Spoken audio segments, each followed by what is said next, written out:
O que é teologia? Teologia é coisa de pastor? Por que eu preciso disso? Bom, essas são perguntas sobre as quais nós vamos nos debruçar nesse momento. Você está no canal Justo Cálice, seja muito bem-vindo a esse espaço. Eu me chamo Felipe Ângelo. Sente-se confortavelmente e vamos conversar um pouco. Bom, esse assunto ele é extremamente importante. E para nós começarmos essa conversa, nós precisamos definir o que é esse conceito, o que é teologia.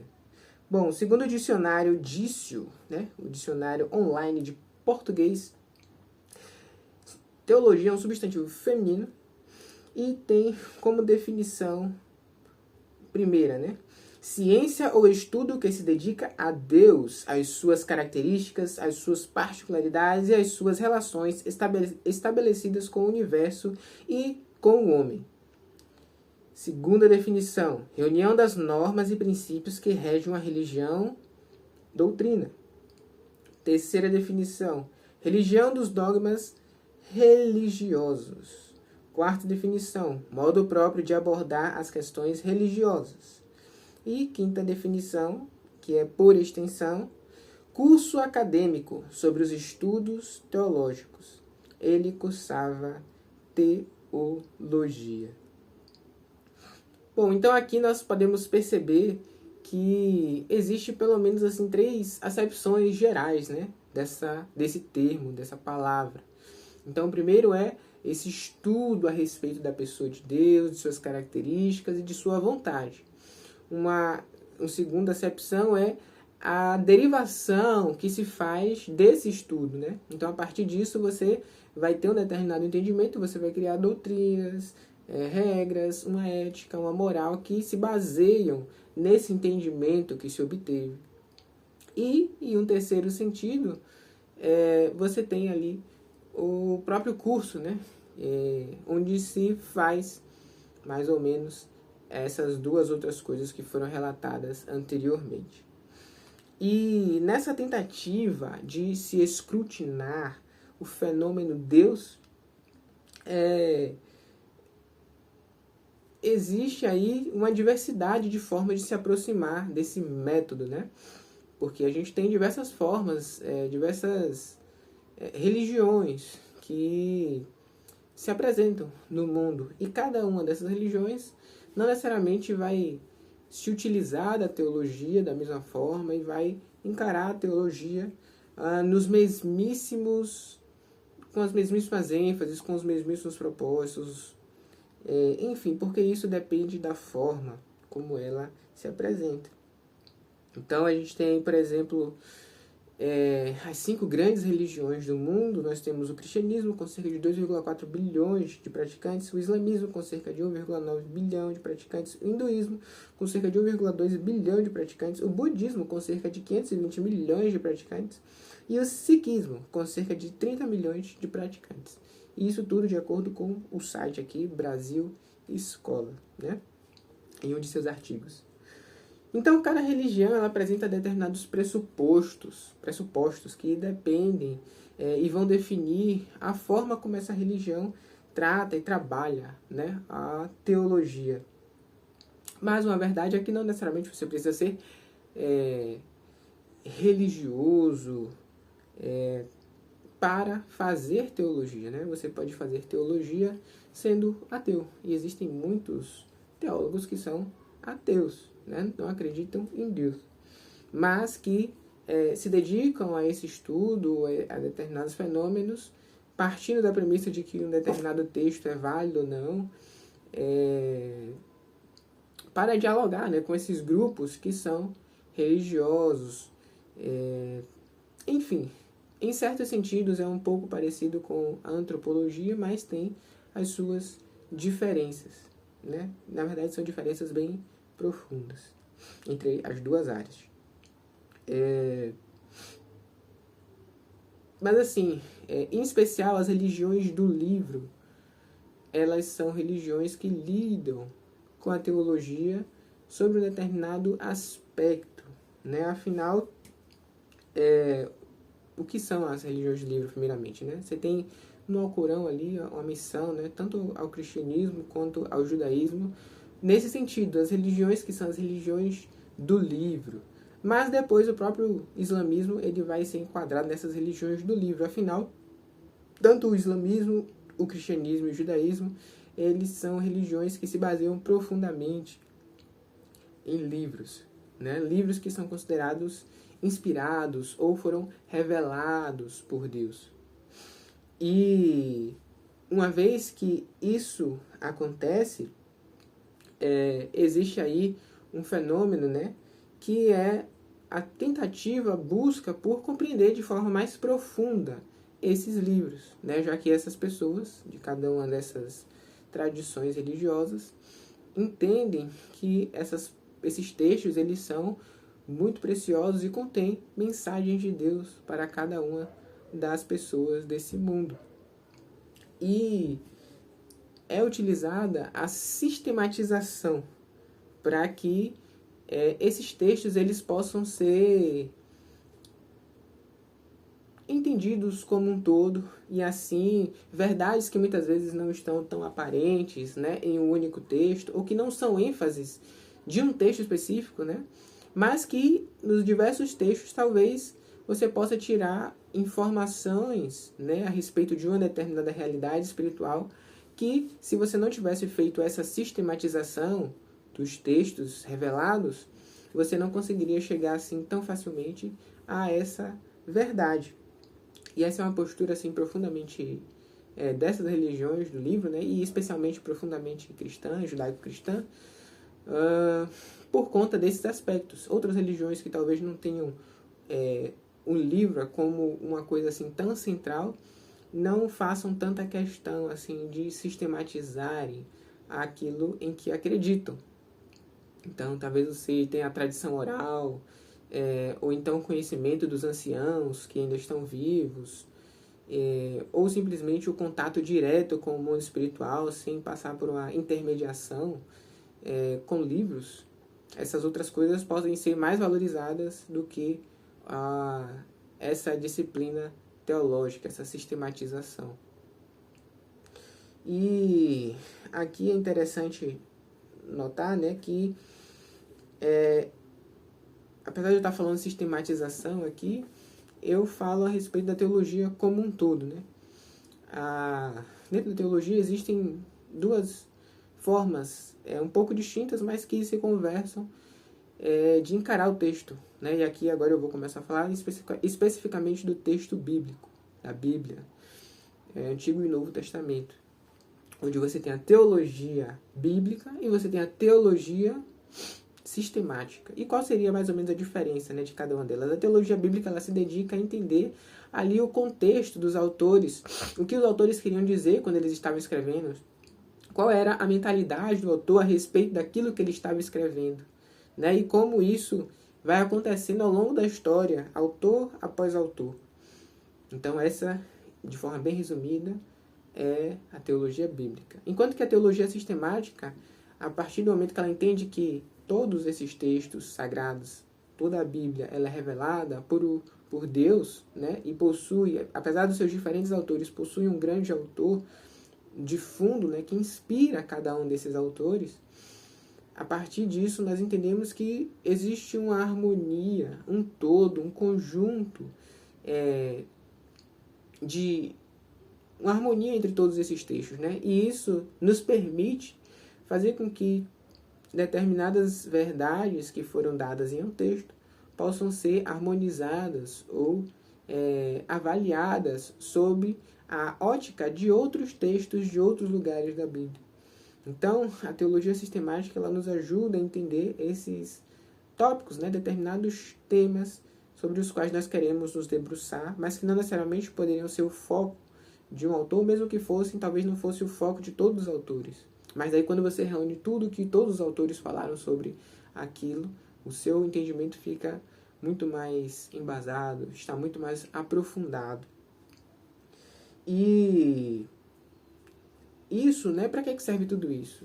Isso serve justamente para que nós possamos compreender mais qual é a vontade de Deus. para que nós possamos entender mais quem Ele é e o que Ele faz. E o fruto desse trabalho é a criação das doutrinas, é a criação do entendimento daquilo que nós devemos fazer ou não devemos fazer. Quais são os princípios que vão guiar e nortear a vida daquele que é o crente.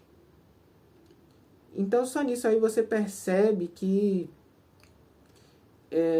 existe um papel muito importante da teologia, porque ela define o que fazer, como fazer e por que fazer.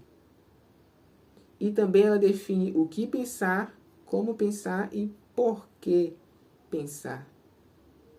Essas coisas, elas são frutos diretos da teologia para aquele que é crente, aquele que entende que existe uma realidade espiritual, uma realidade transcendental. E por que que isso é tão importante? Justamente porque, a partir do momento que ela define como você pensa e como você age e o porquê dessas coisas, você tem impacto profundo em todas as áreas da sua vida. Desde o momento que você acorda até o momento que você vai dormir. A teologia ela está presente em todos esses momentos. Então você vê que ela é profundamente enraizada na vida do crente. E ela também vai ditar a sua visão a respeito de Deus. Você vai entender quem Deus é. E aí, se você tem uma compreensão errada, um estudo pouco profundo, teológico, um estudo teológico pouco profundo, você não vai conseguir, talvez, ter a melhor acepção, a melhor percepção da figura de Deus. E daí, como é que a gente não vai se importar com uma coisa assim tão fundamental na nossa experiência? Pelo menos a minha, que sou um crente, alguém que acredita em Deus e no sobrenatural. Então, se você acredita em Deus, assim como eu, e acredita que existe uma realidade além da nossa realidade material, bom, a teologia deveria ganhar um peso absoluto na sua vida. Um peso aqui, eu estou falando a respeito de importância e não de carga, sabe? E assim, quando nós não damos a devida atenção à teologia, acaba acontecendo um fenômeno muito ruim e muito triste da religião, que diz respeito à manipulação religiosa. Então, quando se ignora a teologia, o resultado é que você se torna uma marionete, um fantoche, nas mãos daqueles que detêm e controlam esse poder. Então, você vai viver como os outros querem, como os outros acham que é a melhor interpretação, o melhor entendimento de um determinado texto, que é o texto que foi revelado. E você vai ser escravo da consciência dos outros. E você já parou para encarar a realidade que talvez você possa ter aprendido coisas, né, que não necessariamente são o ensino do texto, como realmente o autor queria ensinar, como o conjunto dos textos quer ensinar? Ou talvez você já parou para pensar que existam regras que são feitas, mas que muitas vezes não são bíblicas, não são criadas com um fundamento bíblico? Então você entende que a ida até o material teológico, a ida a um estudo mais sério, aprofundado, por você mesmo, é fundamental, porque ela vai evitar que você sofra a manipulação dos outros, né? Porque você pode, sim, ter pessoas bem intencionadas e que queiram ensinar e que estejam realmente e de forma sincera ensinando aquilo que elas acreditam e acham verdade. Mas você pode ter outras pessoas que não, que ensinam apenas por motivações humanas, por motivações terrenas, e querem enganar, querem manipular, querem controlar a sua vida. Então, nesse sentido, a religião ela ganha alguns ares daquela declaração, né, bem polêmica de Karl Marx. E é que eu não concordo com a filosofia dele, nem com a visão política dele, mas, na sua célebre frase, ele disse que a religião é o ópio do povo. E quando nós escolhemos, né, rejeitar, ou pelo menos nos tornarmos indiferentes a essa busca mais pessoal, mais íntima, das verdades celestiais, das verdades a respeito de Deus, quando nós nos tornamos indiferentes a isso e delegamos isso para outra pessoa, nós, de certa forma, estamos dando razão a Marx. Por quê? Porque estamos simplesmente acomodados na nossa própria cadeira cultural, no nosso próprio sofá cultural, onde nós estamos tranquilos, né, diante daquilo que nos foi ensinado, daquilo que foi dito para nós, mas nós não queremos realmente, não quero realmente saber quem Deus é, eu não me interesso por isso. Eu simplesmente faço essas coisas porque eu tenho algum alento quando eu estou sofrendo, ou então porque eu quero fazer com que as pessoas achem que eu sou uma pessoa boa, né? E aí as pessoas vão bater nas minhas costas e vão me dar aplausos, vão me dar abraços aconchegantes, e eu vou me sentir bem com isso. Mas na verdade eu nem me importo tanto assim com a religião, eu nem quero entender de fato, ou não quero entender profundamente, ou por mim mesmo, a revelação de Deus. Sabe? Então isso é muito sério, muito perigoso. Nós precisamos dar mais atenção a isso. E a ideia, né, existe uma ideia que é muito, muito forte no nosso país, que é a ideia de que o conhecimento teológico implica ser pastor.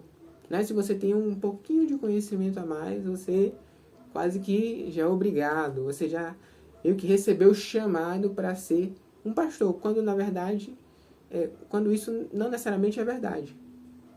A gente tem, por exemplo, né, o texto de 1 Pedro 2, verso 9, onde é dito: mas vós sois a geração eleita, o sacerdócio real, a nação santa, o povo adquirido para que anuncieis as virtudes daquele que vos chamou das trevas para a sua maravilhosa luz. Então, historicamente, esse texto ele é utilizado para defender a doutrina do sacerdócio universal de todos os santos, pelo menos na tradição protestante, né? Onde é entendido que após a morte de Cristo nós não precisamos mais de um intermediador entre Deus e o homem. Segundo Hebreus, nós podemos entrar no santuário de Deus sem medo, porque Jesus vai perdoar os nossos pecados. Nós podemos nos achegar a Deus com confiança e não precisamos mais da intermediação de outros homens, porque Jesus já fez e faz essa intermediação em nosso lugar. Então nós nos achegamos de forma direta a Deus. E essa verdade tem implicações profundas, porque se nós agora temos acesso direto a Deus e nós tomamos sobre nós, de certa forma, as incumbências sacerdotais, significa que outros aspectos do sacerdócio eles precisam estar presentes em nossa vida também. E isso nos faz lembrar um pouco da realidade do Antigo Testamento. Quando a gente vai para Deuteronômio 6, a gente tem ali o texto da Shema, onde é descrita um dos textos mais importantes, né, das orações mais importantes para o judeu, onde ali Deus se apresenta como o único Senhor e exigindo que seja reverenciado como o único Senhor e convidando todos a meditarem em sua lei, ao levantarem, ao acordarem, ao caminharem, ao deitarem, ao sentarem, em todos os momentos. E isso deveria ser passado para os filhos, dos pais para os filhos, de geração a geração. Então ali nós temos um convite bem claro de Deus para o seu povo, de que todas as pessoas precisavam estar habituadas e acostumadas às suas palavras, à sua revelação, aos livros que Moisés escreveu. E inclusive na própria Torá, né, é revelado que uma das leis que o povo de Israel precisava cumprir era que a lei ela precisava ser lida de forma pública. E no mínimo de 7 em 7 anos, toda a lei deveria ser lida e todas as pessoas, homens, mulheres, crianças e estrangeiros, deveriam se reunir para ouvirem a leitura da lei e assim poderem meditar na palavra de Deus. Então você vê que a realidade da meditação, do estudo, não era uma prerrogativa apenas sacerdotal, mas era uma prerrogativa de todos. Apesar de que o sacerdote, como sendo esse que faz a intermediação entre Deus e o homem, é aquele que possui o maior acesso à palavra de Deus. Afinal, as outras pessoas não tinham a possibilidade de ficar lendo a lei o tempo todo. Afinal, não tinha forma fácil de fazer cópias e cópias da Bíblia.